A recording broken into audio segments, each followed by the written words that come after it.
Alhamdulillah, pada malam hari ini kembali kita akan melanjutkan pembahasan kajian tentang masalah bab wakaf. Pada pertemuan sebelumnya bahwa wakaf itu merupakan satu bagian daripada sedekah yang sifatnya wajib, tapi dalam bentuk harta, dalam bentuk benda yang zatnya kekal, yang zatnya permanen, bukan temporer. Wakaf itu pun menjadi bagian daripada sedekah wajib dalam aturan syariat agama kita. Dan itu pun menjadi bekal kelak yang berharga bagi setiap orang yang mewakafkan sebagian hartanya di jalan-jalan kebaikan, terlebih khusus lagi di jalan Allah Subhanahu wa ta'ala. Berwakaf enggak mesti harus nunggu kaya, berwakaf enggak harus punya harta yang melimpah. Dengan harta yang kita miliki seadanya pun kita bisa sebagai orang yang kurang mampu atau sebagai orang yang miskin memberikan wakaf, baik untuk kepentingan agama maupun untuk kepentingan umum. Nah, oleh karena itu, untuk lebih luas lagi, untuk lebih kita pahami lagi, malam hari ini mari kita akan membahas definisi dari apa itu wakaf. Di dalam kitab At-Taqriratus Syadidah jilid 2, Bismillahirrahmanirrahim, Ta'riful Waqfi, definisi wakaf. Definisi itu adalah ciri-ciri wakaf. Mungkin kalau kalian pernah belajar dalam bahasa Indonesia, ada yang namanya setiap pelajaran bahasa Indonesia itu ada yang menurut bahasa, ada yang menurut istilah, gitu ya. Kalau kita pernah belajar bahasa Indonesia, definisi itu pasti terbagi menjadi dua, menurut bahasa, menurut istilah. Contoh, ini apa namanya? Pensil, atau kita kenal apa ini? Alat tulis. Definisi ini dari segi bahasa adalah alat tulis. Dari segi istilah atau terminologi atau dari segi pengertian, makna adalah alat yang bisa digunakan untuk menulis, menggambar, menggores, menggaris, ya. Apalagi nyolok mata. Buat nusuk apa? Nusuk aqua gelas kalau nggak ada sedotan. Ya, banyak. Nah, itu contoh Pak Ustadz analogikan tentang masalah istilah dan juga definisi dari segi bahasa atau juga dari segi istilah. Paham ya? Setiap sesuatu itu pasti didahului dengan definisi. Nah, wakaf lugotan secara definisi menurut bahasa adalah al-habsu. Yaitu menahan atau memenjarakan harta. Menahan atau memenjarakan harta. Itu definisi wakaf dari segi bahasa. Syar'an, sedangkan definisi wakaf dari segi istilah atau terminologi adalah habsul muayyan, memenjarakan atau menahan harta yang tertentu, harta yang khusus. Dan nanti yang dimaksud harta yang khusus itu apa? Ya nanti kita dijelaskan. Nanti kita bahas. Jadi definisi wakaf secara istilah itu terbagi menjadi dua. Ada dari segi bahasa, ada dari segi istilah atau pengertian. Dari segi istilah itu ada 9. Nah, yang pertama adalah habsul muayyan. Pengertian wakaf dari segi istilah atau dari segi terminologi adalah habsu muayyan, memenjarakan atau menahan harta yang tertentu atau yang ditentukan. Fala budda min ta'yinihi, maka wajib harus yang namanya harta wakaf itu mesti mintain, harus ditentukan. Nggak boleh nggak ditentukan. Kharaja bihi syai'ani. Apa sih yang dimaksud ditentukan? Ada kata-kata, ada ucapan yang dilontarkan. Misalkan, saya mewakafkan kipas angin ini untuk masjid? Saya menggunakan wakaf sebesar 1 juta rupiah dari Pak Haji selama yang terima wakaf dari Bupati Bungun ini musola salam. Terima kasih banyak. Kata-kata mewakafkan, kata-kata menentukan kipas angin, nah itu adalah pengertian daripada memenjarakan harta secara khusus. Kipas, harta yang ditahan, dipenjarakan atau ditahan bukan untuk kepentingan pribadi, tapi untuk kepentingan orang. Kipas saya wakafkan, nah itu termasuk tertentu. Nggak main asal naruh aja. Kalau misalkan ada orang pengen sedekah ke masjid, tiba-tiba naruh kipas tanpa diucapkan, tanpa dilontarkan dengan kata-kata wakaf, ditaruh aja tuh. Biarin dah nanti buat pengurus, dipasang di masjid. Nah maka itu bukan bagian dari wakaf. Karena tidak ditentukan. Menjadi sedekah biasa. Nah karena wakaf ini merupakan sodakoh yang jariah, sodakoh yang mengalir. Ini bisa bagi kita, orang miskin pun untuk mengamalkan ilmu wakaf. Nggak mesti harus orang kaya. Nggak mesti harus yang punya harta banyak. Ya misalkan apa yang sepele. Yang murah meriah lah. Sejadah. Sejadah paling berapa duit sih paling murah? 40.000. Nah, nggak nyampe gocap. Beli dah. Kemudian kasih pengurus. Pak, saya wakafkan sejadah ini buat masjid. Buat dipakai untuk umat. Nah, maka kita punya celengan pahala wakaf. Yang pahalanya itu bakalan terus ngalir sampai kita mati sekalipun. Selama sejadah itu masih dipakai. Jadi walaupun kita udah meninggal dunia, kita mewakafkan selembar sejadah, 1 biji sajadah, itu pahalanya terus mengalir. Walaupun kita sudah di alam kubur. Makanya wakaf termasuk sodakoh jariah. Yang nggak putus-putus tuh pahalanya. Jadi nggak mesti harus orang kaya. Kan yang mewakafkan itu harus punya uang banyak. Wakafin masjid, wakafin tanah, wakafin musola, madrasah. Enggak. Kita pun yang orang yang sederhana, orang miskin bisa. Apalagi dah. Contoh yang murah meriah. Barang yang untuk dipakai buat wakaf. Sendal wudhu. Bisa. Sendal wudhu berapa duit? Atau sendal jepit tadi tuh yang Bang Jun bilang. Bisa gak kita wakafin? Bisa. Apalagi contohnya. Ya dengan harta yang murah meriah. Dengan uang yang gak begitu besar. Kita bisa sebagai orang yang mewakafkan harta untuk kemaslahatan umat, untuk pahalanya itu biar mengalir buat kita. Bukan fasilitas ibadah aja, fasilitas umum juga bisa. Cuma pahalanya kalau fasilitas umum masih gedean fasilitas ibadah. Apalagi dah? Bisa gak? Ada yang bisa contohin? Yang dipakai buat perempuan apa? Mukena mah agak mahal. Ciput. Tahu ciput? Ya. Ciput kan murah tuh harganya. Paling berapa duit? Taruh aja situ. Niatin wakaf. Buat yang apa? Ya mungkin yang namanya mukena kan kadang rambut nih. Keluar-luar nih bagi perempuan yang sholat. Nah, disediain ciput. Niatin wakaf. Buat yang apa? Sholat.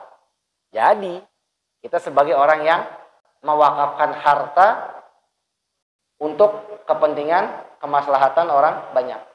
Dan pahalanya itu terus mengalir selama harta benda wakaf itu dipakai atau dimanfaatkan.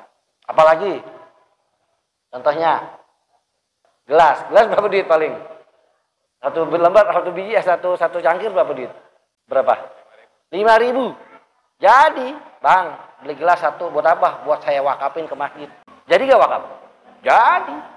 Pahalanya terus mengalir selama ini dipakai buat kepentingan orang banyak. Nah jadi wakaf itu nggak mesti harus kaya. Ya sebagaimana hadis Nabi, idza matabnu adama in qata'a amalu illa min salas. Apabila mati anak cucu Adam, maka terputus amalnya. Dia nggak bisa sholat, nggak bisa sedekah, nggak bisa wakaf gitu ya, nggak bisa sodakoh, nggak bisa puasa dan lain sebagainya. Illa min salas. Tapi tak akan terus mengalir kecuali 3 hal. Di antaranya adalah sodakotin jariyah. Yang dimaksud sodako jariyah itu adalah apa? Wakaf. Kalau sodako biasa enggak mengalir pahalanya. Ya, sodako biasa enggak mengalir. Seandainya dia mati meninggal dunia enggak habis dah. Tapi kalau wakaf itu terus mengalir. Sodakotin jariyah, au ilmin yantafi'u bih, atau ilmu yang bermanfaat. Nah, buat kita nggak bisa dah. Kiai bukan, ustadz bukan, guru bukan, ngajarin orang enggak. Artinya untuk mendapatkan pahala yang jariyah, pahala yang terus mengalir walaupun kita sudah meninggal dunia, sulit kayaknya, sulit gitu ya. Kalau bukan orang-orang yang memiliki ilmu, ya seperti kiai, ustadz, guru dan lain sebagainya. Bisa sih, cuma kitanya harus apa? Perhatian atau harus prihatin. Ya misalkan kalian bisa kan baca alif-alifan? Ya. Kenal gak Iqra? Bisa baca Iqra kan? Ya. Kalian ajarin nih sama adik kalian atau sama orang. Ini belajar sama kakak sini. Kakak ajarin apa Iqra? A, ba, gitu ya. Ma, ta, lu, gitu ya. Artinya sampai dia bisa baca, seandainya kita meninggal dunia, itu pahala kita ngajarin dia kenal huruf hijaiyah terus mengalir. Gitu. Dan itu harus yang memang ngajar. Gitu. Atau yang ketiga, yang termasuk pahala yang gak pernah putus-putus, yaitu awaladin solihin yad'ulah, doa anak-anak yang soleh. Doa anak-anak yang soleh. Ini yang dimaksud anak-anak yang soleh siapa aja. Jangan, bukannya berarti anak kandung, enggak. Siapapun yang soleh bisa mendoakan orang yang sudah meninggal tuh. Karena di situ kalimatnya waladin solihin, enggak pakai alif lam. Orangnya apa? Umum. Orangnya umum. Waladin solihin. Kalau orangnya khusus itu biasanya dalam kaidah bahasa Arab pakai alif lam. Ustaz tanya, Ar-Rahman, Ar-Rahim, Al-Malik, Al-Qudus, As-Salam, siapa itu? Ar-Rahman siapa? Ar-Rahman siapa? Bismillahirrahman, dengan menyebut nama Allah yang Maha Rahman, yang Maha Pengasih. Ar-Rahman berarti siapa? Allah. Ar-Rahim siapa? Yang Maha Pengasih siapa? Allah, penyayang. Al-Malik, yang Maha Raja siapa? Allah. Berarti dapat diketahui orangnya siapa atau zatnya siapa? Ada berapa? Satu. Kalau Ar-Rahman, Ar-Rahim, Al-Malik, Al-Qudus, As-Salam pasti Allah udah. Kenapa? Karena pakai alif lam. Tapi kalau Rahim, Rahman, Malik gitu ya. Siapa itu? Orang umum. Apa Rahman tukang gado-gado? Apa Rahim tukang es campur gitu? Apa Malik tukang parkir di stadion? Gitu ya. Nah, makanya sangat picik orang-orang yang mengatakan ya dari kubu saudara kita yang sebelah nih gitu ya. Doa orang yang hidup ke yang mati nggak nyampe. Itu dihususkan hanya untuk anaknya saja. Kalau bukan anaknya nggak nyampe. Belajar bro bahasa Arab. Kaidah bahasa Arab belajar. Jangan asal mengartikan hadis secara apa? Nafsunya aja gitu. Dilihat. Kesian yang nggak punya anak.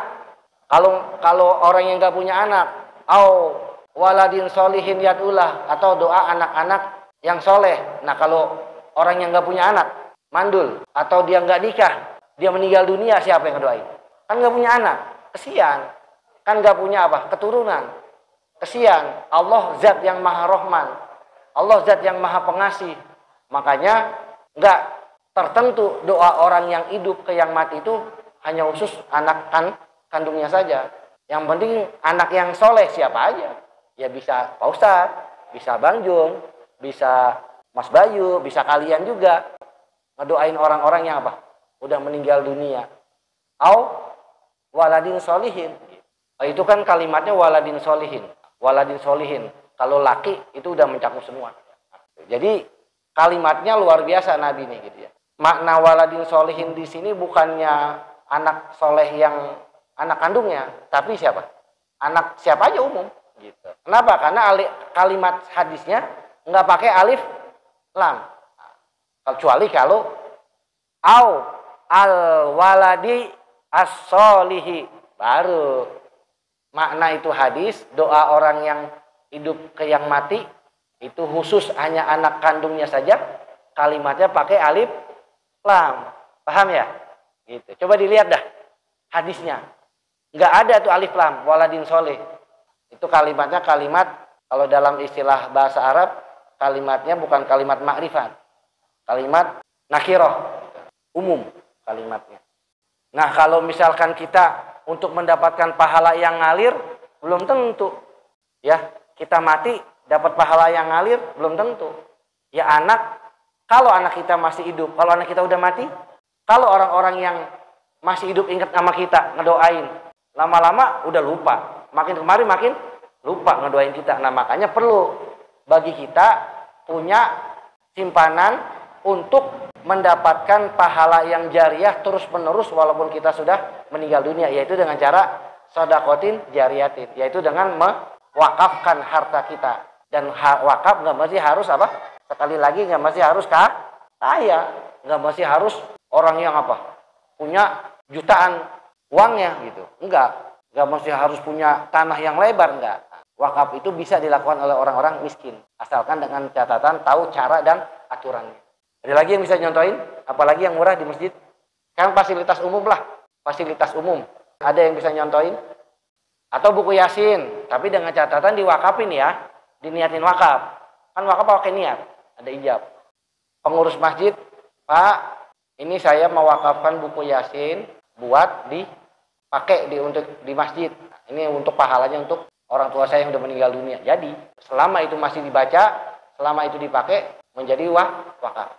Apalagi yang murah meriah, peci, sisir, robot rambut, ya boleh nggak apa-apa jadi, ya misalkan gitu kan pakai peci, mau sholat nggak pakai peci gitu ya, sisir dulu, bisa. Nah sekarang ada pertanyaan nih, kalau kita mau wakafkan sabun ke masjid, boleh nggak? Sabun, apalagi rinso, apalagi sampo, odol. Bisa gak itu menjadi wakaf? Boleh tidak? Nah, jadi kalau wakaf, kenapa dibilang tertentu? Tertentu di sini dia harus zatnya itu yang permanen, nggak temporer. Ya permanen itu seukuran kalau dipakai sebulan itu masih bisa, sebulan lebih, 2 bulan lebih, 3 bulan lebih itu masih bisa. Lah kalau sabun makan paling seminggu ya udah apa? Nggak nyampe seminggu udah habis gitu. Apalagi tadi sampo udah habis. Maka nggak bisa barang yang sifatnya temporer nggak permanen itu jadi wakaf. Nggak bisa, nggak sah gitu. Nah, jadi perlu bagi kita nih orang-orang yang mengarungi kehidupan dunia untuk punya simpanan sedekah jariyah yang pahalanya terus mengalir. Walaupun kita sudah meninggal dunia. Ya kalau istilah kerennya apa? Pensiunan lah. Investasi atau pensiunan. Orang pensiun, orang ibarat orang kerja, kalau pensiun kan enak. Dia punya apa? Gaji pensiunan. Nah begitu pula halnya kita. Kalau kita bisa punya pensiunan. Dengan cara tadi, mewakafkan harta yang kita punya. Dan itu nggak harus yang mahal-mahal. Gitu. Yang penting barang itu sifatnya permanen, nggak temporer, bisa dimanfaatkan buat kepentingan orang banyak. Atau kalau sifatnya umum, lampu, lampu jalanan, bisa lampu jalanan. Misalkan di sini nih, di depan nggak ada lampu, kalian beli lampu tuh sama ininya apa namanya, rumah lampunya apa namanya, neon ya, apa, buat nerangi jalanan. Nah itu pun saya niatin wakaf, jadi gitu. Pahalanya terus ngalir. Makanya nanti ada syarat wakaf itu harus adanya yang namanya wazir. Gitu. Orang yang dipercaya untuk mengelola harta wakaf. Ya tetap harus diucapkan, harus ada saksi. Maaf, nazir. Itu namanya nazir. Orang yang dipercaya untuk apa? Mengelola harta wakaf. Ya pasti ada ijab qabul, itu wajib. Apalagi dah selain lampu ya, buat kepentingan umum ada yang bisa nyontoin bangku hajatan Bang bangku RW, bangku RT. Nah, buat acara-acara warga gitu, atau buat dipinjam sama warga, bisa ada yang meninggal gitu. Bisa, bangku plastik gitu. Nah, bisa. Buat fasilitas umum termasuk bisa wakaf juga. Nah, ya cuma sekali lagi, kalau untuk fasilitas umum itu pahalanya lebih kecil dibandingkan untuk sarana ibadah. Iya, bisa. Itu baru satu ya. Pengertian wakaf menurut istilah itu harus ditentukan. Nah, kesimpulannya pada malam hari ini pembahasan wakaf kita, bagi orang-orang yang ingin menginfakkan hartanya ke masjid atau ke musola, itu jangan asal narok, jangan asal apa? Lempar, jangan asal sodako, sayang nilainya cuma apa? Sodako, tapi dan pahalanya nggak ngalir. Tapi kalau diniatin wakaf, ketemuin pengurus, ijab kabul, nih saya wakafkan kipas angin, ini saya wakafkan lampu, ini saya wakafkan CCTV, saya wakafkan semen, saya wakafkan nih untuk masjid. Nah itu diniatin wakaf, ada ijab kabul wakafnya. Jangan asal apa, saya ngasih semen, udah saya semen dimasak, jangan, sayang. Kenapa? Nanti nilainya jadi sodako bukan wakaf. Kesimpulannya, wakaf itu harus diijab kabul, ya, harus diucapkan. Demikian apa yang dapat kami sampaikan. Mudah-mudahan banyak manfaat. Kurang lebihnya mohon maaf. Assalamualaikum warahmatullahi wabarakatuh. Ya, misalkan kita punya utang kodok sholat, gitu ya. Itu wajib dibayar. Utang sama orang aja wajib dibayar, apalagi utang sama Allah.